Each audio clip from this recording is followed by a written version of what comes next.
It's Cat from Castle and Charms, back to talk about cups. Let me straighten that out some for you. There we go. Well, I got some really good questions in our Facebook group today, so I said I was going to make a video to cover this topic, and that is, what kind of cups do you mix your resin in? What is the best ones to use? So what I'm going to do is I'm going to break down everything for you guys, from silicone cups to line cups to all the different possibilities that you can buy and get on your own. Now, I will tell you, after a lot of use and sitting down figuring out my cost so I know how to properly price my projects, I found out that I was wasting a lot of money. Because y'all know that I tell you, make sure you have your wipes, right? You use baby wipes. It helps you clean your utensils off. So when you're done mixing, you wipe them down with a baby wipe. They're ready to use again. Same thing with my cups. I would clean them with baby wipes, paper towels, all of that after I was done with my pour to use them again. Well, I found out that all of the cost of all the paper towels, all the baby wipes, to clean these out really was a waste. That I could buy these disposable cups in bulk, use them one time, throw them out, and I'm done. So much more cost effective to do this. So let's talk about the different cups that you have. We talked about our silicone ones, and you can let your resin dry, and you'll see this cup I have not cleaned yet, and it peels off your silicone once it's dry.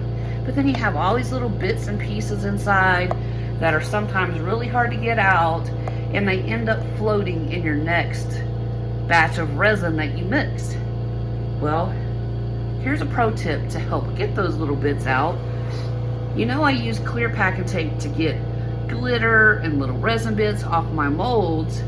Well, I found with cylinder cups like this, a lint roller is really good. You stick it down in here, swirl it around, peel that layer off, do another layer. So that's a tip for you to clean these, much easier. But I've gotten away from using these. I really stir and use all of my disposable cups. Like I said, once I'm done, I throw it away. Now, let's talk about these line cups. Line cups have the amount lines already pre-filled on the cup. So you can use one cup, pour, what are we on milliliters? Let's do ounces. So you have ounces, so you want to pour 6 ounces. There's a line for 3, you pour part A. Line for 6, you pour up your part B in up until line 6, then you just stir it all together and mix it. That's all well and good and great, but we've also found that some of these from Temu and Amazon, the lines can be off. So if you're going to use these line cups, make sure that you test each batch that you get with water. And you can simply test it by using, and I use a kitchen scale. And you can change your unit setting on that scale to fluid ounces. And all you're going to do, put your cup on here, tear out so it's an even 0 when you start. Use water and pour to the 3 line on your cup. And then once it gets to the 3 line, look at your scale. Does it say it's 3 fluid ounces? If they're equal, then your lines are pretty good, right? You don't have to worry about it. But you might find that it shows 2.5 ounces on the cup, and the scale says 3 ounces. So that's how you know that your lines are not correct. I would verify every new batch that I get in, wherever it's from, just to be safe. Because if not, your projects are not going to cure properly, and you're going to be trying to figure out why that happened. In all essence, it's just simply the lines on the cup were off. So that could save you a lot of trouble in troubleshooting just by double checking and making sure the lines are correct. So I'm gonna set that aside. Now, I use Walmart and I use their generic. So the great value, it doesn't have to be a name brand, any of that. These are name brand because I caught them on sale, so I just grabbed them. But just use generic, and you can get it from Amazon, any of your grocery stores, anything like that have these disposable party cups. So we have a 16-ounce cup here, which if I'm making my prayer hands, let's talk about that. If I'm making a big batch for prayer hands or a bigger project, I'll use this bigger cup to mix my resin. But I will not leave it sitting in this cup, because y'all remember I told you resin cures when molecules from part A and molecules from part B, the best way to describe it is dirty dancing. They create friction to cure your resin liquid into a hard plastic. That's how resin cures, is the friction between the molecules. Now, in this big cup, you have a lot of workers in this cup to create that friction. So they're gonna get the job done very fast because there's a whole bunch of them going to work as compared to the amount of workers in this cup. Now, they'll get the job done too, it's just gonna take them a lot longer to get it done, right? So when you hear us say, if you mix a big batch, pour it in smaller containers, that is why. Because if you don't, probably within 5 or 10 minutes, your stuff is gonna really get hot and start smoking, and you're gonna have a flash cure. So avoid that. But 16-ounce cups I use if I need a whole lot of resin, or if I'm using a lot of colors. So I'll mix all of my resin in one and then pour it into smaller containers so I can mix each color that I want to use for my project. So there you go with 16 ounce. Then we have these, I think these are 8 ounces. They might be 9 ounce tall cups. The same amount of resin will fit in here, that will fit in here. This is just a shorter, wider cup. I prefer these because it's much easier to stir and you're not having to go deep to the bottom and get your powder or your colors or all of that. So I prefer these 9 ounce cocktail glasses, and you'll see in my videos I use these a lot. And then if I have a smaller area or a smaller mold, I use my 3 ounce paper bathroom cups.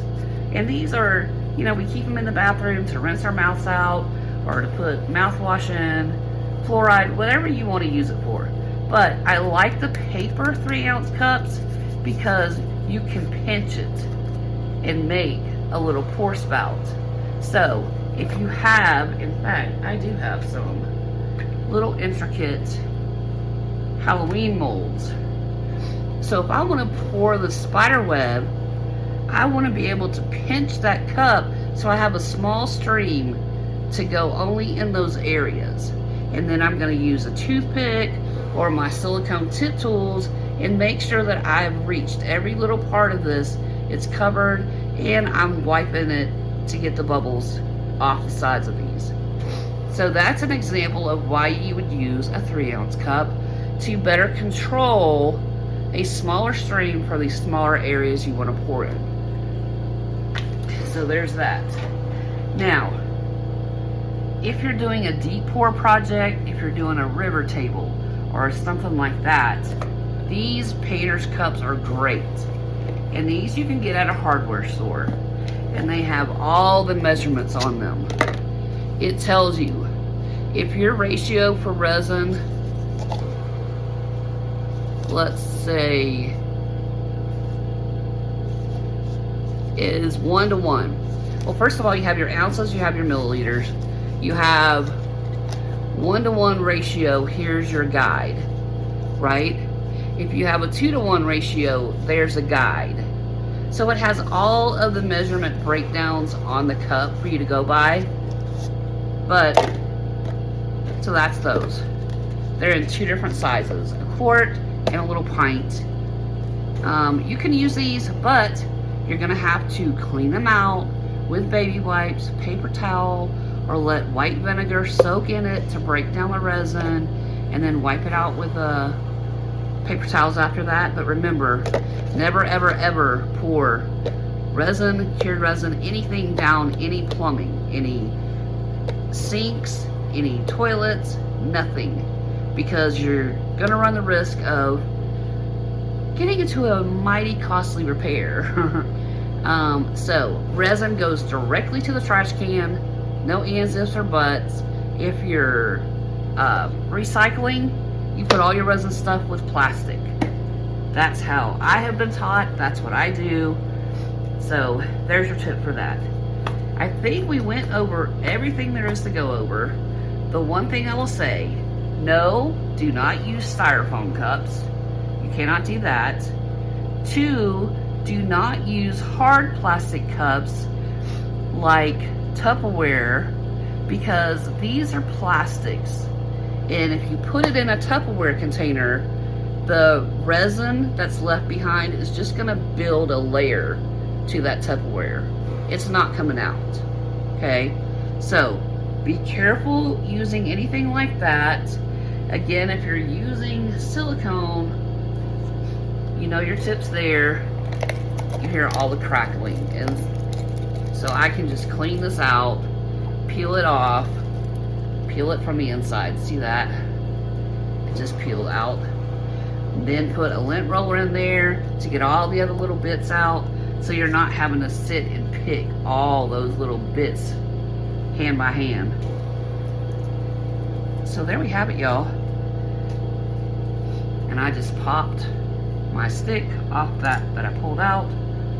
So there are some tips for you about what cups, what is most affordable, what is most cost effective to help you make more profit on your resin pieces. If you want to know more about pricing your pieces, I will put the link in the description to a video that I made to teach you how to price your items.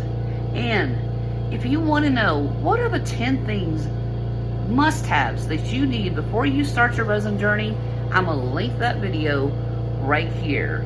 So click that and we'll go through the 10 things that you need to start your resin journey. And this is number 1. Make sure you do all the YouTube things, y'all. Give this a thumbs up. Subscribe to the channel, that doesn't cost you anything.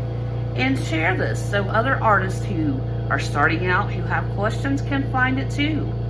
But until next time, you guys, happy arting. Ta-ta for now.